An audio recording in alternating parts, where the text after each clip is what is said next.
Hello and welcome back to Buckle Up. I'm Harry King and this is the Jeep Renegade, a car I've always liked.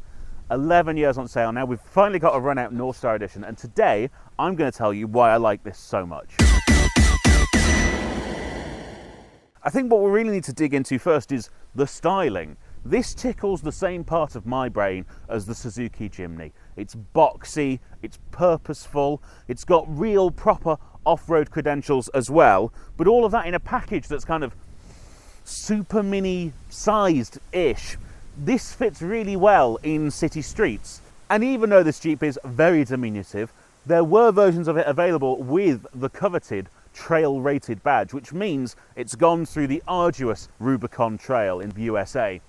So there's real genuine off-road capability here, and that's point number one. It also manages to encapsulate some really great traditional Jeep elements without looking dated or pastiche. So you've got the classic 7-bar grille and these round headlights evoking the original Willys Jeep. Got a black decal here on the bonnet to stop the sun reflecting into your eyes when you're off-roading. Going down the side, it really retains those chunky proportions, 17-inch alloy wheels with decent sidewall on them, reminding you that there is actual off-road ability here. I think my favourite version of this was the Trailhawk with its extra raised height suspension and its chunkier off-road tyres. I think that really finished the vehicle off. And then, of course, we have the charging, for this is a plug-in hybrid.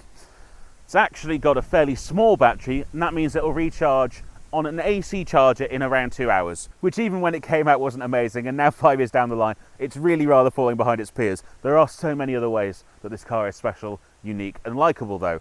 Let's see if there's any of them at the back. The design just continues to excel. I love these rear light clusters. They remind me of the really purposeful off-road vehicles in the rest of Jeep's range. And right in the middle, little Easter egg. Jeep do love an Easter egg. You've actually got the famous 7-bar grille design in there. Super flat and boxy here at the back end as well, which means that the handle's down here for the boot, by the way, which I would rather it was up there. But when I open this up, despite the fact it's only 330 litres, it's a really useful shape. You could put something really quite tall in here with no problem at all. You've got masses of room under this false floor, despite the fact there's an electric motor down there. Allegedly, you could fit a full-size spare tyre in here. I'm not certain about that, but there is loads of room, plenty of room for your charging cables, and similarly, you've got a handy little pocket in here as well.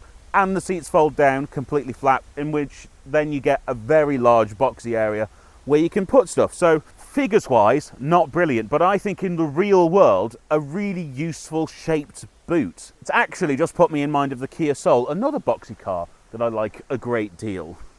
If we close this back down again, here's the badge. Here is the Jeep call it the 4xe, but I refuse to accept that that says 4xe. It says 4xe. We can all read that's 4xe. Just give up, Jeep. Give in. I'm right. Anyway, let's get inside and see what it's like in there. Okay, so let's talk interior. I know I'm already on the move, but I just thought that would keep it a bit more urgent and pithy. For the run-out edition, they have made a couple of interior changes. The last time I drove one of these, which admittedly was 2022, the screen was smaller, so they put a slightly bigger screen in. A lot of the rest of the interior appears to be the same, but also you've got this performance-orientated seat fabric, which I've got to say does feel rather tough, and they are comfortable seats, but I do think for this price point of vehicle, some people may expect to be able to get leather or leather equivalent. You do still have plenty of soft touch around the interior. The steering wheel is made from a nice soft material and under your arm, and there's a movable armrest on the left hand side, so you can support your arm there as well. Lots of the interior plastics are soft touch, the grab handles and all around the air vents and stuff. And I do think this interior properly lines up with the Jeep Wrangler. And I think if you're buying this, that's the sort of car you really wish you could have if it wasn't £60,000 and was only 24 mpg. But this is roughly something. It's got grab handles, and I just love how boxy it is. It makes it so spacious. I mean, you've got a really low center console as well, but the shoulder room, the head room, even in the back is amazing. I fit comfortably in the rear seats, which I think is really impressive for a car of this size. And I've got nice touches like a sunroof as standard, auto opening windows, adjustable seat belts. The seats are manual, but pretty much everything else is in place for a car in this price point. Just those little things that feel like cost cutting. It does avoid really falling down that hole, but 40 grand just is a lot of money for a compact off-roader. I do have lots of practicality as well that to line up with the off-road ability and the boxy shape. So a nice big damped glove box, grab handle above it. I've got a center console, kind of little storage cubby at the front with USB-C, USB-A and 12 volt power. And I've got 2 cup holders and a kind of pen holder area as well, and storage in the under the armrest. I've also got decent sized door bins with pleasant little 7-bar grille Jeep emblems on the speaker covers as well. And also another little cheeky Easter egg, Willie's Jeep right there on the windscreen, which again is just a nice little detail that lines it up. And there are like bright flashes in here. This interior is quite American. It is a bit plastically. It's super button heavy, which actually I love. I love the fact there's proper climate controls and a button for everything in the infotainment. But it does feel really properly Jeep and useful and utilitarian, and I like it a lot for those reasons. Anyway, that's enough nattering on about the interior. What's the drive like?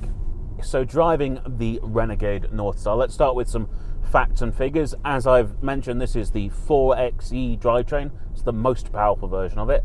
So that means 240 PS, 180 of that is coming from a 1.3 litre 4-cylinder turbocharged petrol engine, which powers the front wheels. There's then a 60 PS electric motor powering the rear wheels. So there's no mechanical connection between the engine at the front and the rear axle. It's all done by that electric motor. This translates to, in the real world, a 0 to 62 time of 7.1 seconds, which I think is really rather nippy. And a driving feel around town that's very, very punchy. At higher speeds, I think the electric assistance, it just starts to drop off naturally because it's not as powerful. So you're then just relying on the petrol engine, so kind of above 50 miles an hour response is more like just a 180 horsepower car. But around town, it's really punchy. You can surprise some people from the lights because they just look at this and it's like, oh, it's a boxy little cute SUV. That's not going to go anywhere quickly. And then, boom, I'm there in front of you. The petrol engine is attached to a 6-speed automatic gearbox, which I found to be perfectly fine in a sort of relaxed driving environment. A lot of the cars like that, to be fair.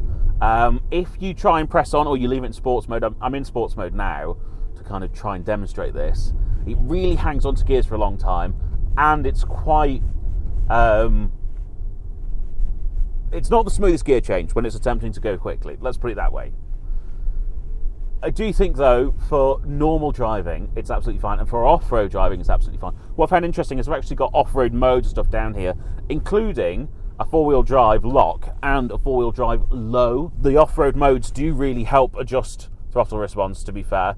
In sports mode, it's very, very aggressive. In pretty much every other mode, it's reasonable to very, very, very easy to modulate and use off-road in the more off-road oriented settings.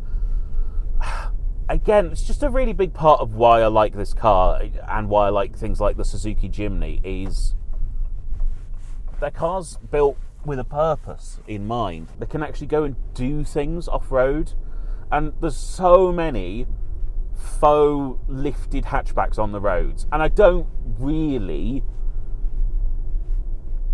see the point in a lot of them because they're trying to be, I mean, obviously they give you more cabin space. That's the whole reason everyone likes them. There's more cabin space in a small footprint and more boot space in a small footprint. But they're tall, they don't handle as well, they get worse fuel economy, all while not giving back to you in capability. They just give back to you in interior practicality. And I understand that that's what lots of people want, and that's fine. I can't change your mind if you decide you want a small crossover. But a proper small off-roader gives you that, because I've got enough space for adults in the back of this. I've got a nice boxy boot, but also I can go and drive down a green lane or in a quarry or across a farm field. Pretty much all the other inputs are fairly numb. It's a fairly numb brake pedal. The steering is very dead on centre. Again, these things help you when you're off-road. Let's just slow down for the 30.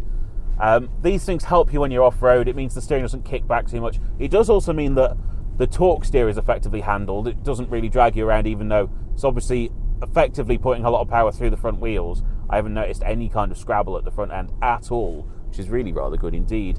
And then the ride is lovely because it's off-road oriented and it's got big squidgy tyres. It really just smooths out bumps. It's not like luxury car smooth, but it's just really comfortable.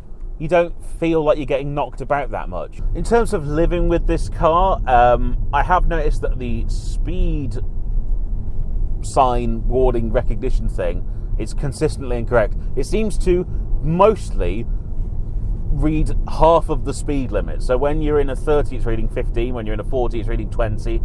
I don't know how that's happened. Utterly bizarre.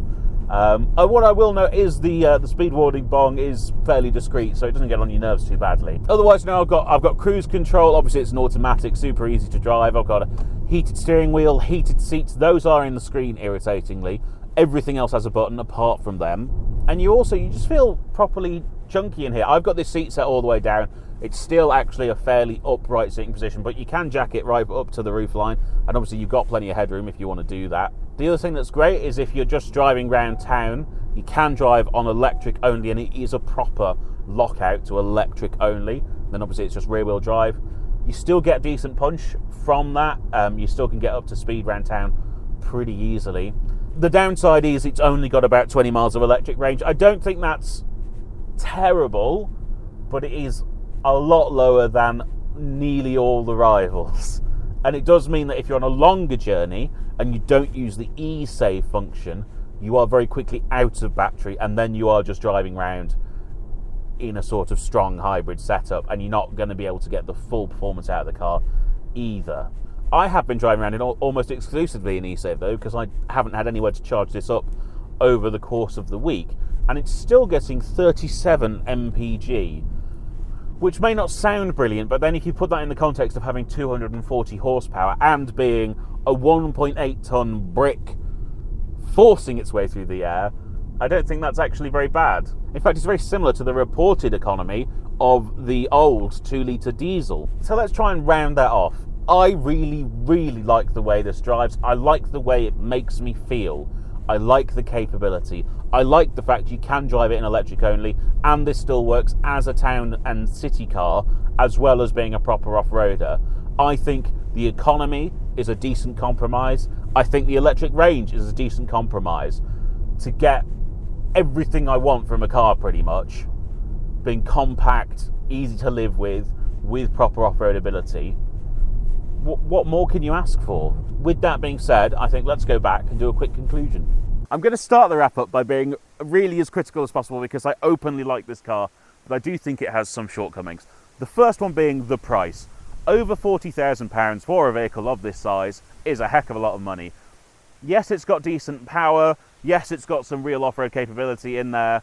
But when this originally came out, it was designed to be a sort of economy entry-level Jeep, and now, you know, into the luxury car tax bracket just feels a little bit too steep for me. Also refinement, because they've focused on making it capable, it's definitely lost some of its road manners. That's not a problem for me, but if you're looking for a rival to something like a Ford Puma, this isn't it, baby. And lastly, I think there's just a slight image problem with Jeep in general. They are making it better in Europe with models like this and the Avenger, but there's a sense that if you're buying one of these, maybe you're a sort of plastic Yank, or you're compensating for something. I think no one's going to imagine you compensate for something in this, but I do know people that get put off just by that brand name. It puts me on, to be honest. I really, really like Jeeps, and I really, really like the ethos they put behind most of their cars. With that being said, I love it. I love the way it rides, because it's off-road centric. It just rides in a way I really enjoy. I like how it feels like a big SUV while you're driving it, and it's kind of lumbering. I love how special it feels and how unique it is on the road, and the boxy design that's super purposeful. I like the fact that you can drive around on electric only, even if it's only for 20 miles. I think that's perfectly good enough for a city vehicle. I really, really like this Renegade. I'm actually going to go home now and look at Renegades on Auto Trader to see how much they are used, because 40k is too steep, but it's been on sale for forever, so there must be some deals out there. Before I do that though, I should thank you for watching and remind you that if you've enjoyed this video, you should like, comment, tell me what you think about the Renegade, and most importantly, please subscribe. If you go down into the description, you'll find multiple ways you can support the channel. We have links to all of our social medias. We also have 2 ways you can directly support us. We have channel merchandise and memberships right here on YouTube. So please go and do one or all of those things, and I will see you next time. Bye-bye.